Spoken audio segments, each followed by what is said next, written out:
Bonjour humains. Aujourd'hui, on va vous parler des fanfictions.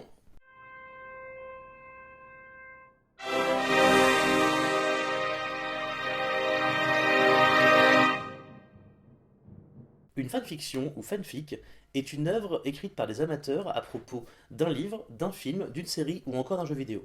Certaines personnes utilisent uniquement quelques personnages d'un univers, d'autres font se rencontrer des personnages d'univers différents, ce qui en fait un crossover. On retrouve beaucoup de fans qui réécrivent la fin d'une histoire quand ils ont été déçus par celle-ci, ou même carrément le bouquin complet quand il est considéré comme raté. Un exemple que l'on retrouve beaucoup, c'est L'Enfant Maudit, la pièce de théâtre qui fait suite à la saga Harry Potter. Ah ça, ils ont pas aimé, hein. En même temps, c'était nul. Hmm. Plus l'univers d'une œuvre est vaste, plus il y a de chances pour que quelqu'un ait déjà écrit dessus. Si c'est sur un détail qu'on ne rencontre que pendant 2 secondes, c'est encore mieux. La créativité des fans n'a pas de limite. Mais les fans de Harry Potter sont loin d'être les premiers à avoir réécrit une histoire à leur goût. Les premiers étaient les fans de Sherlock Holmes. Conan Doyle en avait un peu ras-le-bol de son héros, il décide donc de le tuer dans Le Dernier Problème, sorti en 1893. Les fans étaient en deuil bien sûr, mais ils étaient aussi outrés. Comment le créateur pouvait-il décider de balancer dans le vide ce personnage parfait, littéralement? Alors ils ont décidé de prendre les choses en main et d'écrire eux-mêmes de nouvelles aventures du détective. Quelques-unes de ces histoires ont été publiées dans la presse et vous pouvez les retrouver aujourd'hui dans un recueil qui s'appelle I Believe in Sherlock Holmes. Au bout de quelques années, Conan Doyle cède à ses fans en deuil, ou à son besoin d'argent, et il reprend l'écriture des aventures du détective. Mais bon, ça n'a pas calmé les apprentis écrivains. D'ailleurs, c'est assez ironique qu'encore aujourd'hui, dans le top des fanfictions, on retrouve celle sur la série Sherlock. Il y a un autre fandom de la même époque qui est tout aussi vivant. Ce sont les fans de Jane Austen. Là aussi, plusieurs fanfictions ont été publiées. La première date de 1850, et c'est la nièce de Jane Austen qui a terminé son roman inachevé The Watsons. Il y en a une beaucoup plus récente que vous connaissez peut-être. Elle a été adaptée au cinéma. Ça s'appelle Orgueil, Préjugés et Zombies. Ça a l'air bizarre comme ça, mais c'est vraiment très sympa. La majorité des fanfictions concernant ces romans sont des suites, ou des intrigues qui se passent dans une autre époque, ou alors des personnages de ces différents romans qui se rencontrent et évidemment qui tombent amoureux. Y a pas des zombies à chaque fois, hein. La fanfiction vit un véritable essor à la fin des années 60 autour du phénomène de science-fiction Star Trek.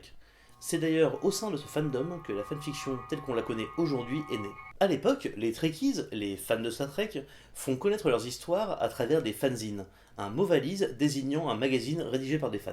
Le plus ancien fanzine avec une fanfiction Star Trek que j'ai pu trouver date d'octobre 1967. Dans le numéro 2 du fanzine The Crewman's Log, paraît l'épisode 1 d'une fanfiction intitulée The Search. Les fanzines Star Trek étaient si nombreux que Gene Roddenberry, le créateur de la série, considérait le fanzine Spokanalia comme une lecture obligatoire pour lui, les scénaristes et tous ceux impliqués dans les décisions autour de la série. Notez que la plupart des Trekkies impliqués dans la création de ces fanzines et la rédaction de ces fanfictions étaient des femmes.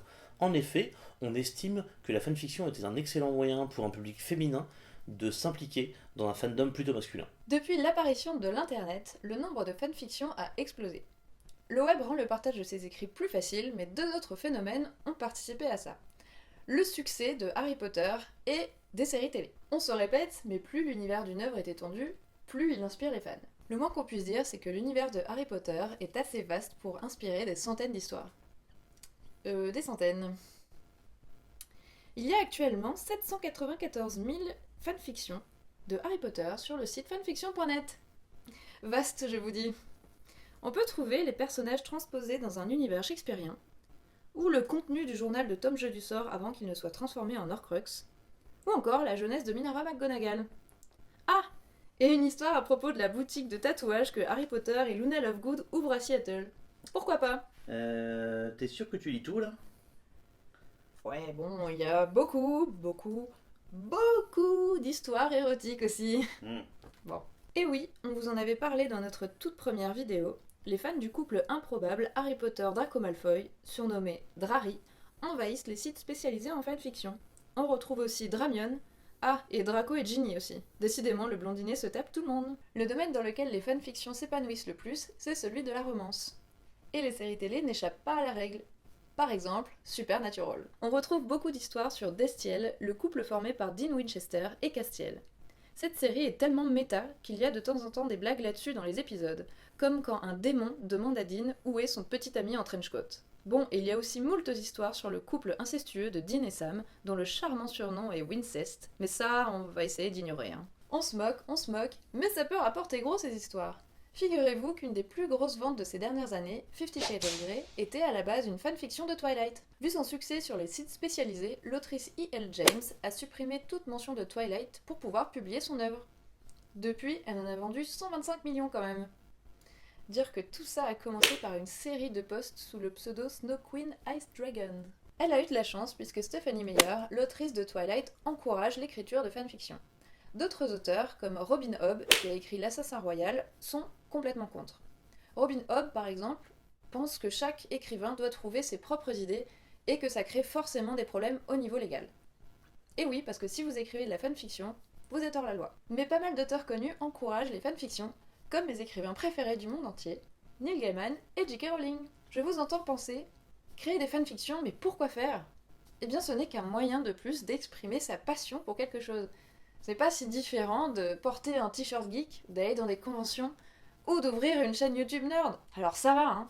Ouais, ça va. Hein. Pour finir en beauté, on ne résiste pas à l'envie de vous lire quelques résumés de fanfiction bien what the fuck. On commence tout de suite avec une fanfiction de Supernatural, dont le résumé est très court, vous allez voir. Alors, la fanfiction s'appelle « Comment faire la cour à un humain ». Le résumé : Castiel lit un article de Cosmo afin de séduire Dean. Ça te fait pas envie, ça ? Ah, ça promet. T'as envie de la lire ? Ah ouais, là j'ai envie de la lire. Moi j'ai très envie. Moi je pense que j'aime mieux. Ah, fais-moi rêver. Alors, c'est une fanfiction sur Harry Potter qui s'appelle Paradoxe. Ouh, ça a l'air mystérieux déjà. Mystérieux. La guerre est terminée. Hermione Granger revient à Poudlard pour passer ses examens en fin d'année, comme tous les survivants qui l'ont voulu. Qu'est-ce qui est sérieuse ? Eh oui. Un an après le drame, c'est un nouveau départ que tous tentent de prendre. Mais c'est une tâche plus ardue pour ceux qui étaient du mauvais côté, car les sorciers dirigent désormais une haine violente envers tous les anciens partisans de Voldemort. Pourtant, Drago Malfoy n'a jamais choisi de se retrouver dans ce camp-là. Et seule sa pire ennemie de toujours pourra lire entre les lignes et le comprendre au-delà de leur rivalité. Elle est son contraire, il est son opposé. Enfin, c'est ce qu'il croyait. Car Hermione et Drago sont à eux seuls un véritable paradoxe. Qui aurait cru que Drago Malfoy et Hermione Granger, un Serpentard et une Gryffondor, un sang pur et une émoldue pourraient un jour tomber amoureux. Elle n'aura même pas le temps de dire le mot Quidditch pour que tout se bouscule dans sa vie. C'est génial. Et tu remarques qu'ils ont été sympas, ils ont écrit Némoldu. Oui. Ils auraient pu être un peu plus racistes, il y a Sandbaum. Ouais. Alors j'aime beaucoup. Je pense que celle-là, elle est magnifique. Mais moi, j'en ai une pour toi, que j'ai trouvée dans faisant des recherches. Celle-là, pourquoi j'ai mis dans les what the fuck, c'est par rapport à l'objet. On a beaucoup parlé de fanfic autour de séries, films, etc. Mais alors celle-là, le nom de la fanfic, c'est Mbappé, champion. Oui, il y a aussi des fanfics sur les joueurs de foot. Le résumé. J'écoute. Julia est une jeune femme qui a tout pour elle. Mannequin, elle brille dans ses études et profite de sa notoriété pour participer à des projets humanitaires. Évidemment. Kylian, lui, est un jeune footballeur qui devient de plus en plus connu. Heureusement, sa famille et ses amis sont toujours là pour le guider. Tout commence par un coup de fil. Oh, mystérieux, j'ai trop envie de savoir la suite. Ils vont finir ensemble ou pas ? J'espère. D'ailleurs, si vous voulez savoir la suite, on vous mettra les liens de ces 3 fanfictions dans les commentaires, dans la description de la vidéo. Je pense qu'elles valent le coup. Vous pourrez les trouver, vous allez vous amuser. Oui, je pense que ça vaut le coup. Voilà. Et voilà, c'est tout pour nous. On espère que vous avez aimé ce nouvel épisode du Nerd Dictionnaire. Et vous, est-ce que vous rêvez de lire ou d'écrire une fanfiction en particulier ? Dites-nous tout en commentaire. Allez, salut les nerds.